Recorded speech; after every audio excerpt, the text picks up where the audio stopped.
Hello, my dear student. My name is Veerpal Kaur. Today I am going to explain chapter 4th of class 9 from NCERT book exercise 4.1. अगर आपको मेरी video अच्छी लगती है तो मेरे चैनल को सब्सक्राइब और मेरी वीडियोस को लाइक एंड शेयर जरूर कर देना. Thank you. Question number first. The cost of a notebook is twice the cost of pen. Write a linear equation in two variable to represent this statement. हमारा जो fourth chapter है वो क्या है, linear equation in two variable है. तो हमें इस सिचुएशन को क्या करना है, linear equation in two variable की फॉर्म में रिप्रेजेंट करना है. तो सबसे पहले हम जहाँ पे कंडीशन गिवन है, take the cost of a notebook be x and pen be y. सबसे पहले हम यहाँ पे लेट कर लेंगे नोटबुक की cost. Let the cost of a notebook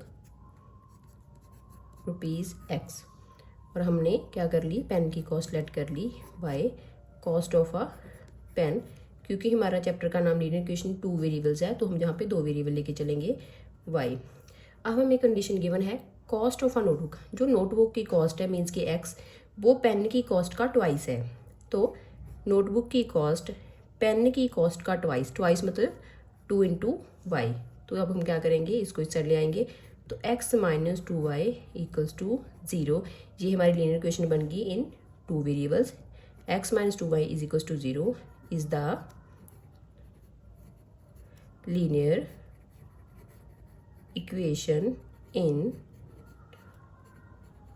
to variables x and y. Question number second.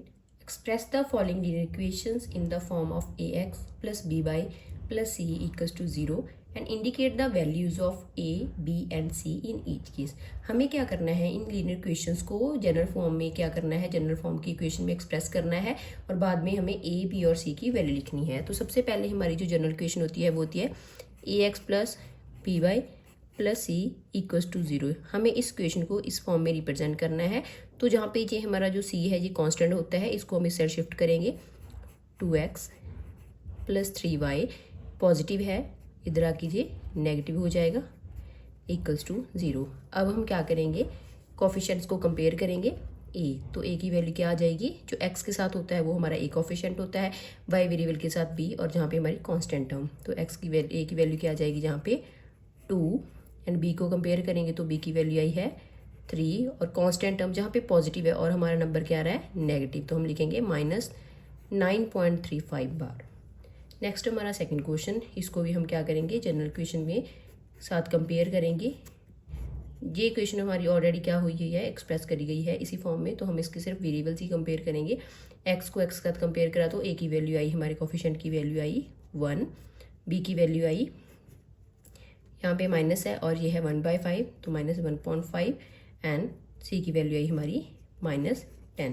Question number third, minus 2x plus 3y equals to 6. सबसे पहले हम इसको क्या करेंगे, जनरल फॉर्म की इक्वेशन में एक्सप्रेस करेंगे.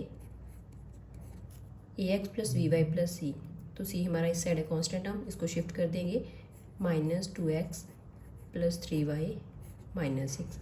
अब हम क्या करेंगे, कोफिशिएंट्स को कंपेयर करेंगे. तो a की वैल्यू आ गई -2 एंड b की वैल्यू आ गई 3 एंड c की वैल्यू आ गई हमारी -6. नेक्स्ट है हमारा fourth question, x equals to 3y. 3y को हम इस साइड शिफ्ट कर देंगे इक्वल्स टू 0. अब हम क्या करेंगे, इस फॉर्म में इसको एक्सप्रेस करना है जहाँ पे हमारे पास x की वैल्यू भी है y की भी है पर हमारे पास कांस्टेंट नंबर नहीं है. तो हम इसको कंपेयर करेंगे, जो भी अगर नहीं हमारे पास नंबर होता है वहाँ पे हम 0 लिखते हैं इक्वल्स टू 0. अब ये दोनों क्या होगी इक्वेशन, ये इक्वेशन इसकी फॉर्म में एक्सप्रेस होगी. अब हम a की वैल्यू लिखेंगे. a की वैल्यू हमारी 1 है, b की वैल्यू हमारी -3, कांस्टेंट टर्म हमारी क्या है 0. Question number 5, 2x equals to -5y. General equation के साथ इसको कंपेयर करना है, उस फॉर्म में इसको एक्सप्रेस करना है. तो ax plus b y plus c equals to 0, ये हमारी जनरल इक्वेशन होती है जहाँ पे हम क्या करेंगे 2x. ये हमारा नेगेटिव है तो उस साइड जाके क्या हो जाएगा पॉजिटिव और हमारे पास c वाली टर्म नहीं है तो वहाँ पे लिखेंगे 0. तो कांस्टेंट टर्म हमारी 0 आई है. अब हम कंपेयर करेंगे, a की वैल्यू आ गई 2 एंड b की वैल्यू आ गई 5 एंड c की वैल्यू आ गई 0. नेक्स्ट हमारा sixth question, 3x plus 2 equals to 0. तो जहाँ पे हम क्या करेंगे, इसको जनरल इक्वेशन के साथ फिर से कंपेयर करेंगे. ax plus by plus c equals to 0. तो जहाँ पे हमारी इक्वेशन है 3x प्लस 2 इक्वल्स टू 0। हमारी जहाँ पे क्या है, y वाली टर्म नहीं है, तो हम क्या करेंगे, जहाँ पे उसको लिख देंगे 0y प्लस 2 इक्वल्स टू 0। अब हम कंपेयर करेंगे, तो a की वैल्यू आ गई 3 एंड b की वैल्यू आ गई 0। कांस्टेंट टर्म जिसके साथ कोई भी वेरिएबल नहीं लगा होता वो हमारी कांस्टेंट टर्म होती है, और वो आई है हमारी 2। Question number 7, y minus 2 equals to 0। तो जहाँ पे हमें इसको जनरल इक्वेशन के साथ कंपेयर करना है, ax plus b y plus c equals to 0। तो जहाँ पे हमारी x वाली टर्म नहीं है, तो हम क्या करेंगे, यहाँ पे इसको लिखेंगे 0x plus y minus 2 equals to 0। तो हम कंपेयर करेंगे, तो a के कोफिशिएंट क्या आया है 0, और b का y है तो उसके आगे होएगा 1, एंड c के आगे हमारा -2।